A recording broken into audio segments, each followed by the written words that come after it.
రాజకీయ వేడి రాజుకుంది. రాష్ట్ర ప్రభుత్వం నిర్వహించిన మెగా డిఎస్సి నిర్వాహకుల పాలిట దగా డిఎస్సిగా మారిందంటూ వైసీపీ స్టూడెంట్ యూనియన్ భారీ నిరసన చేపట్టింది.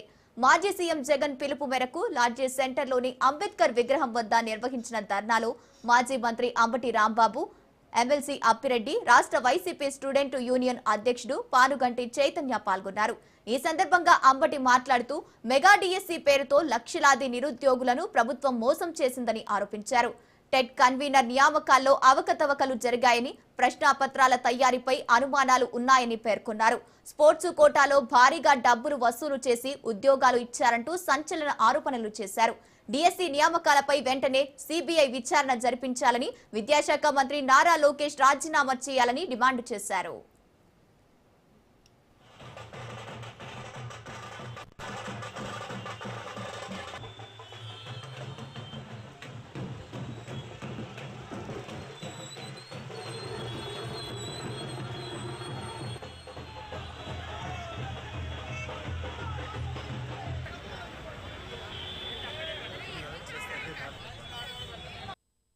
అయ్యా విద్యాశాఖ మంత్రి లోకేష్ రాజీనామా చేయి రాజా అన్నాడు.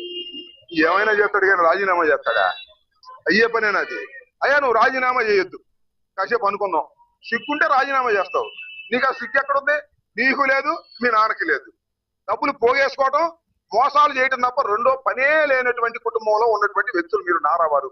అయ్యా Nara Lokesh, my dear Raja, CBI enquiry వేసి క్లియర్ చీట్ తీసుకో. శభాష్ నారా లోకేష్, బ్రహ్మాండంగా నిర్వహించాడని సిబిఐ తీసుకో. సిబిఐ ఎంక్వైరీ అయ్యవు, రాజీనామా చేయవు, అడిగిన దానికి సమాధానం చెప్పు. డబ్బులు మాత్రం వసూలు చేసుకుంటావు. చివరికి బిఎస్సి ఎగ్జామ్స్ కూడా స్పోర్ట్స్ సర్టిఫికేట్లు అమ్ముకునేటటువంటి కార్యక్రమం చేస్తున్నావు. ఇది చాలా దుర్మార్గమైనటువంటి విషయం. మిస్టర్ నారా లోకేష్, ఇప్పటికైనా తెలుసుకో. నువ్వు చేస్తున్నటువంటి అడ్మినిస్ట్రేషన్ అంతా కూడా దౌర్భాగ్యంగా ఉంది. నీ శాఖనే నువ్వు సరిగా నిర్వహించలేనటువంటి దుస్థితిలో నువ్వు ఉన్నావు. దీనికి సమాధానం చెప్పాలని మేము కోరుతున్నాం.